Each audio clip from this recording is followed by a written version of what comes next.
Live from Washington, D.C., Sekulow Live. Phone lines are open for your questions right now.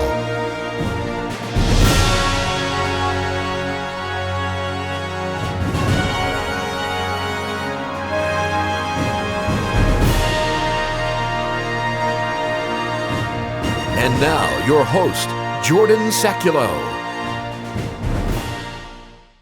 You talk about turmoil inside the number one abortion provider in the country, the number one abortion advocacy organization in the country, the number one donator to pro-abortion candidates in the country, the number one abortion provider in the world, decides to oust their new president after just 8 months on the job because, quote, she wanted to focus on the healthcare focus of abortion and not politics. What does that tell you about Planned Parenthood? Their main focus, their head of the organization, not the head of their political wing, by the way, the head of their organization. What is it all about? Politics. The politics of abortion, not healthcare. They've lost that issue. Abortion is not healthcare.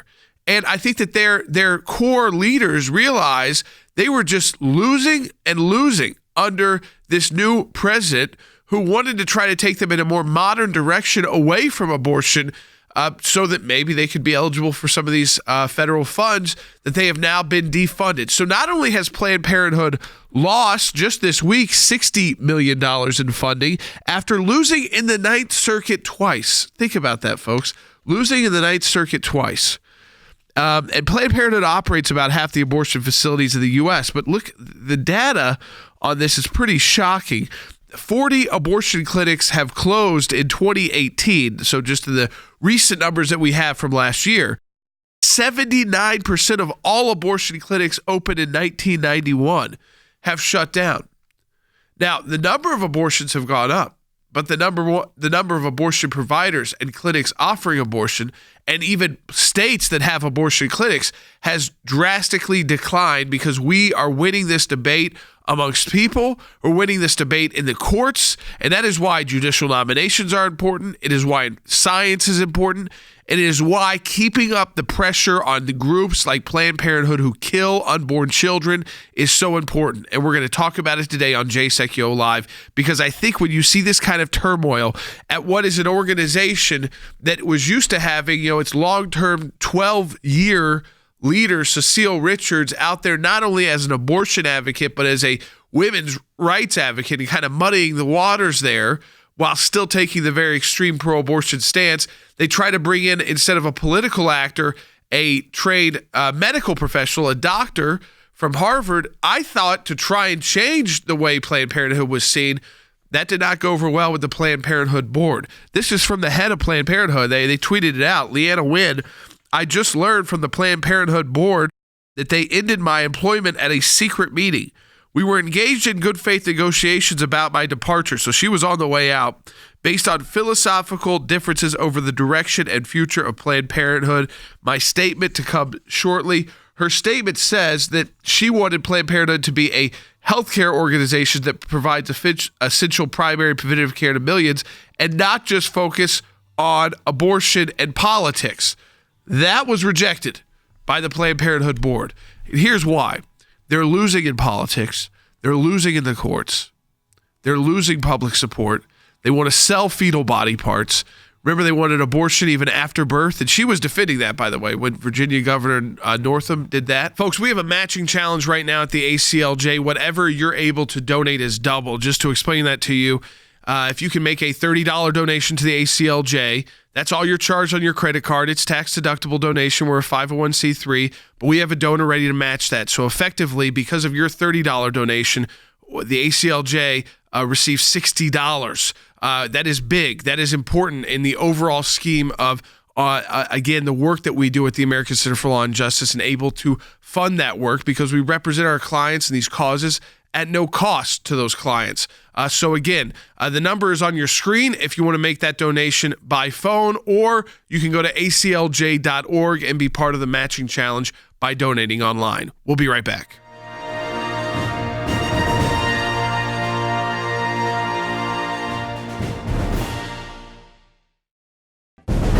It is a critical time for our nation, and the American Center for Law and Justice is on the front lines, defending life and liberty, engaging the issues that matter most to you and your family. Whether it's working to protect Americans from the dangers of radical Islam and the persecution of Christians, to defending life at the U.S. Supreme Court, to protecting your religious and constitutional freedoms, we could not do this work without you, without your support. And now your support can really make a tremendous difference. For a limited time, you can participate in the ACLJ Matching Challenge. If you make a gift now, it will be doubled. $25 becomes $50. A $100 gift becomes $200. Please stand with the ACLJ right now and call 1-877-989-2255. That's 1-877-989-2255, or go online at aclj.org. Thank you for your support.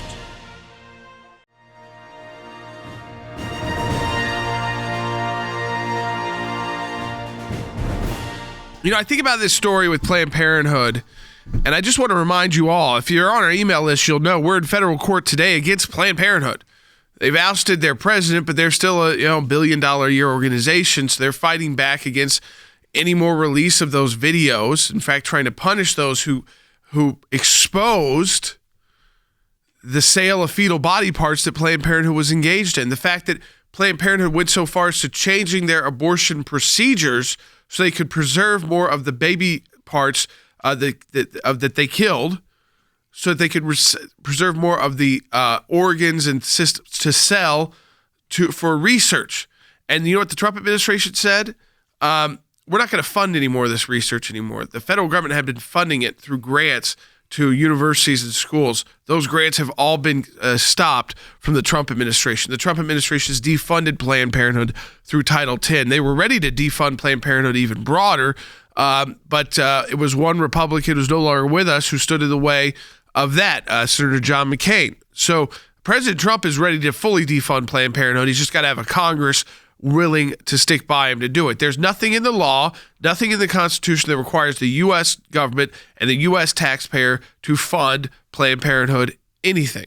And right now, we provide half of that $1 billion budget. Now, $60 million of it has been lost. The clinics are closing. In fact, 40 abortion clinics closed just last year. 79% of all abortion clinics that were open in 1991 have shut down because of new state laws requiring higher levels of care, cleaner clinics. And again, we are just beginning to win this. But I think the tide is just turning to the pro-life side. It's taken many decades and long battles, but it is turning. The tide is turning.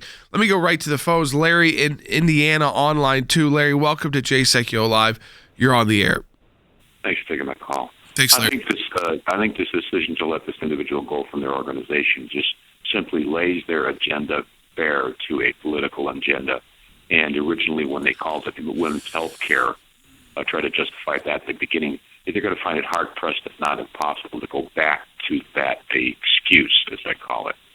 Yeah, well, you know what, Larry? This is what the key difference was.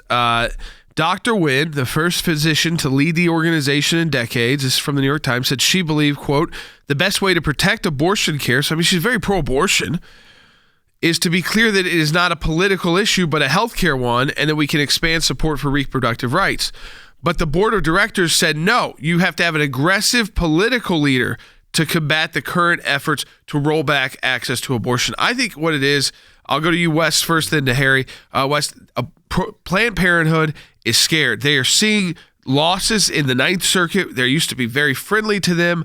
They're seeing new justices on the Supreme Court. They're seeing public support fall for them.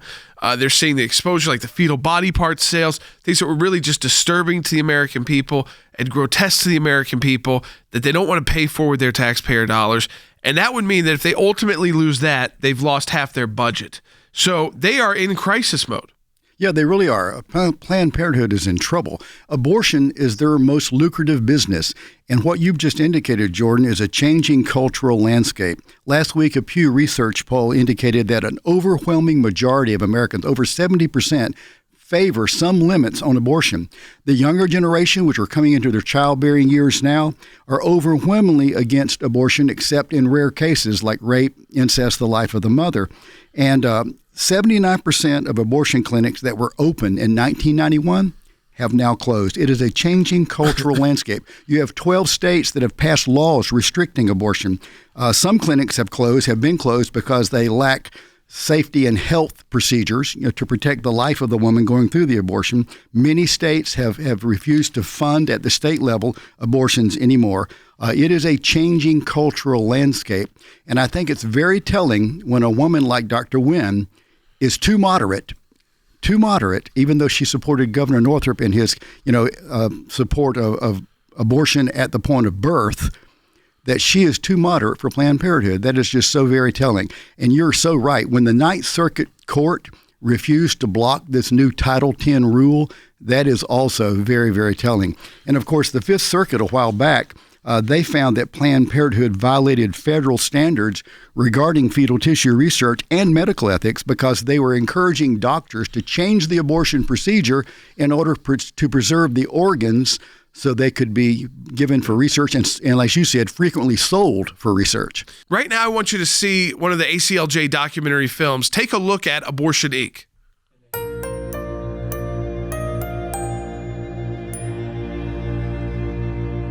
It is my understanding that 3%, according to your website and your testimony today, 3% of the services that Planned Parenthood offers are abortion services. Is that correct? 3% of the services delivered, of the total services. But yet you say that you don't have the total amount of money. You can't give this committee the total amount of money that's you make or receive for abortions. Is that correct? It's because the national office doesn't, as you know, or may not know, but the national office doesn't provide healthcare services. 59 affiliates provide a variety of healthcare services. So that would be every single organization would be different. But your affiliates gather that information, so you would have access to that. Well, I'm sure they have it. I don't have it myself. 2.7 million women and men are served by Planned Parenthood, according to your testimony. Is that correct? 2.7. That's correct. Annually, you provide, according to your report, 327,000 plus abortions last year, according to your annual report. I do the math. 2.7 million people, 327,000 abortions. That comes up to 12%. So how do you get 3%? And these are your numbers. Why is it not 12%? One of the things that happens when a woman comes into Planned Parenthood is that they will go through a whole series of procedures. So they're there to have an abortion, but they have to be examined. They oftentimes will get some sort of physical examination. They'll get a pregnancy test.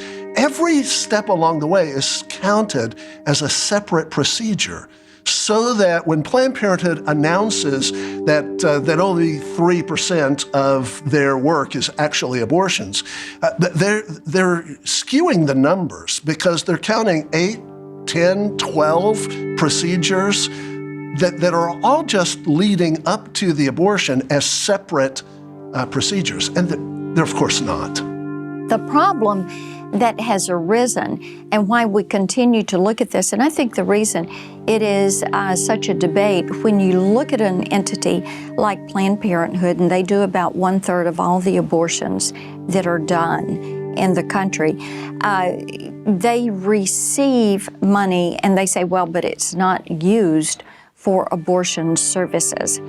But they do not decouple those funds, and money is fungible. The idea that the government needs to subsidize Planned Parenthood in order for women to receive health care is such a myth. We know that there are tens of thousands of providers across the United States, from federally qualified health centers rural public health centers, hospital health systems, county health departments, private physicians who accept government subsidy programs like Medicaid. There are tens of thousands of providers out there that will see low-income women, compared to only about 650 Planned Parenthood facilities. Well, I think women's health care is important. I think $500 million towards women's health care is important. Community-based clinics are a big way of doing that. So there's a lot of ways that you could get health care into the community through existing community health care systems, which do not require Planned Parenthood to be in the business of abortion. One of the things that we can start with in dealing with the abortion industry is simply women's health. If we will require abortion clinics to adhere to the same standards as a pediatrician's office or a dentist's office, or to make sure that the staffers adhere to OSHA regulations, that would be a huge leap forward. Right now, women's lives are at risk because of antiquated or unsterile equipment being used in abortion procedures. Because, in a sense, there can be no scrutiny applied in many states to abortion clinics. Then on top of that, I think that it's really important for us to distinguish between health care for women and these extremely risky and elective procedures.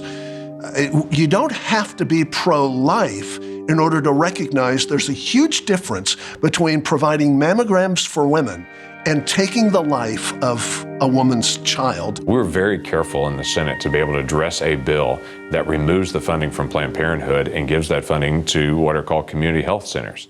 There are around 8,000 of those around the country. They're in poor neighborhoods all over the country. They actually provide health care in a much greater quantity to male and female around the country in a very high quality means. Where Planned Parenthood clinics typically do testing for most of their clinic, or what they call screenings, and then they actually send them to one of these community health centers to actually get the actual health care. The proponents for Planned Parenthood say if you take away the funding for Planned Parenthood, they won't get these screenings.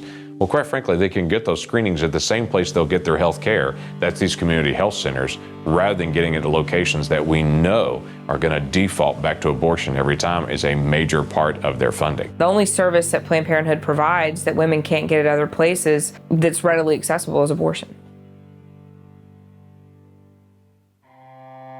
And abortion is presented as the easy alternative, the painless alternative to eliminate the problem. What the data is showing, what the medical research is showing, that it doesn't end the problem at all.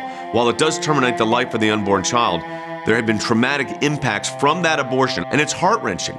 And these are women that are now my age, almost 60 years old, sharing stories that happened to them 40 years ago at Planned Parenthood clinics where they're crying over their abortion. They've had families since then, but the trauma of the abortion doesn't end. What they don't tell you when you're getting your abortion is what's going to happen the day after, when you walk out the doors.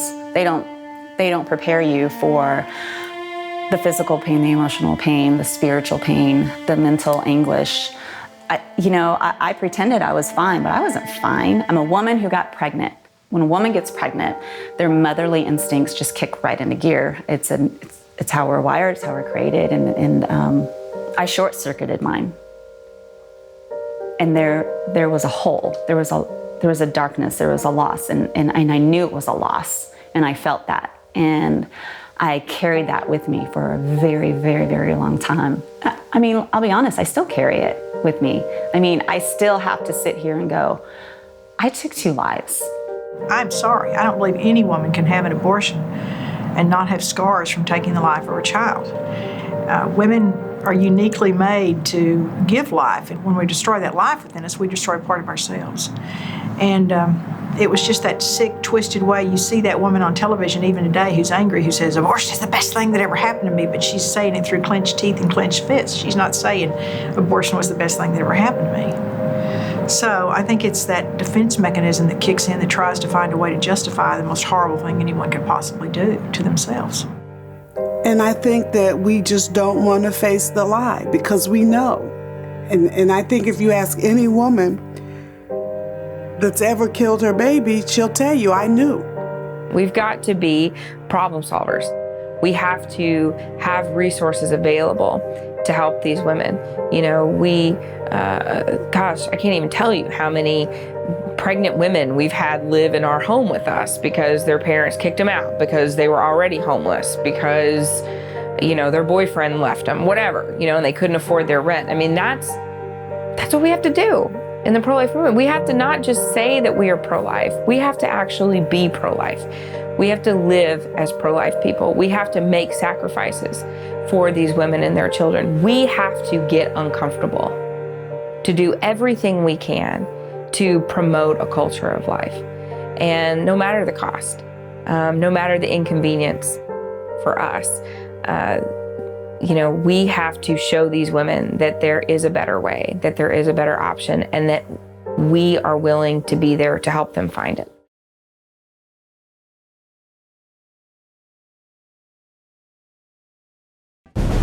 It is a critical time for our nation, and the American Center for Law and Justice is on the front lines, defending life and liberty, engaging the issues that matter most to you and your family.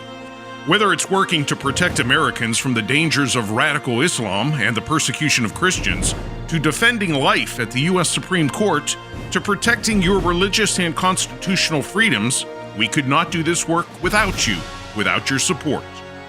And now your support can really make a tremendous difference. For a limited time, you can participate in the ACLJ Matching Challenge. If you make a gift now, it will be doubled. $25 becomes $50. A $100 gift becomes $200. Please stand with the ACLJ right now and call 1-877-989-2255. That's 1-877-989-2255, or go online at aclj.org. Thank you for your support.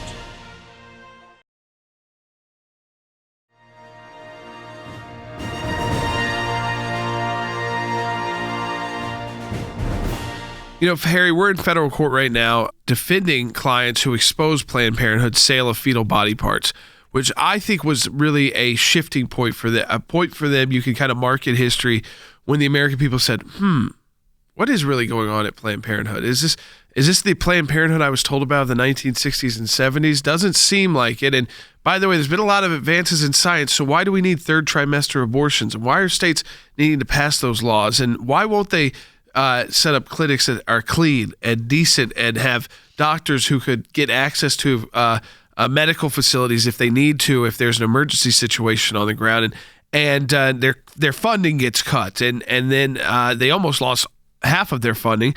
They have lost $60 million of their funding through Title X. They lost at the Ninth Circuit Court of Appeals. These are scary moments for the abortion industry, and that's how they treat it. So if you're a big business like they treat themselves, and your big business is abortion, this is when you've got to try and, in their view, I think, right the ship, because the captain you chose was not the right captain for your movement. Yes, I think that's certainly the assessment that Planned Parenthood has reached. It is clear beyond question that Planned Parenthood faces a fraught landscape, including a pro-life president who has cut back on the funding of Planned Parenthood. In addition, dozens of states have enacted pro-life legislation which have reduced the capacity of abortion clinics to perform abortions. The state of Missouri has only one abortion clinic, I believe, left, and that particular clinic doesn't even have a license. So given this framework, Planned Parenthood is looking for a more aggressive leader. And it's amazing that they, in fact, are looking for someone new, given that President Wen, while she was president, stubbornly supported Governor Northam, who supported essentially post-birth abortion. That's not going far enough, apparently. And so now they have replaced President Wen with someone who is basically coming from the political lobbying arena, someone who is not a physician, as I understand it, someone who basically has led a lobbying effort, but perhaps someone who is more politically adept than the outgoing president. I want to go to Than Bennett on this. Than, they've moved now to an old school political leader to kind of take Planned Parenthood as their acting president. I'm not sure between now and the election cycle they'll have a new president. It's a major organization to go through unless they've got someone in mind already. Maybe they do, but what they've done is gone to one of the old school leaders who is a political really activist and again a political organizer to take charge of Planned Parenthood and that billion-dollar industry that they run. Jordan, I think it's about going to be time, if we weren't there already, that there's going to be no safe haven for a pro-life Democrat in Washington, D.C. I really believe that. It was not that many years ago that these statements that we're hearing from Dr. Wynn were what Planned Parenthood believed the proper public message. Even if they didn't believe it behind the scenes, they believed that the proper public message for political purposes was that Planned Parenthood should be branded a healthcare organization. Jordan, I think this is an admission that they have lost that debate, that the videos that have come out, that the imagery that we now see during the course of a pregnancy, that the scientific facts that have come out and that more Americans are aware of. Jordan, I believe that they know they have lost that public messaging, so they're trying to rebrand themselves as the entity that will stand up for the moral uprightness of abortion, if you will, and the fact that it should be a political issue. So, Jordan, Dr. Wynn's comments were what they would have stood behind just a matter of years ago publicly. They know that argument is lost now. This is a retrenching. It's a rebranding. And look, whether or not it's going to take weeks or months or years, I'm not sure. But the new Planned Parenthood, Jordan, even though the last one was political, look out. This one no longer puts a veneer on it. There is no longer a healthcare veneer of Planned Parenthood. They are an abortion business and they are a political business, and this is an admission of that. Folks, we have turned a new leaf in the battle for life, in the battle for the unborn. Let's seize the moment. And this is a great time to support the work of organizations like the ACLJ, who are doing just that, who are seizing every moment in the fight for the unborn child. This is a matching challenge month at the ACLJ. What does that mean? You can double the impact of your donation. Whatever you're able to donate to the ACLJ is doubled. Now, you're not charged double. I want to make that clear to everybody. We get that question a lot. You make your donation, $20 online at aclj.org right now or by calling the number on your screen. And you're contributing to our fight for life, for the fight for the unborn. All your charge is that $20 of the donation that you make. But we have a donor ready to match that. So effectively, by your action, the ACLJ is not just receiving $20, but $40. And that's about the average donation to the American Center for Law and Justice. So don't feel like your amount is not enough to make an impact. Donate now, join the fight for life and the fight for the unborn at aclj.org by donating on our matching challenge page at aclj.org or by calling the number you see on your screen right now. We'll talk to you next time.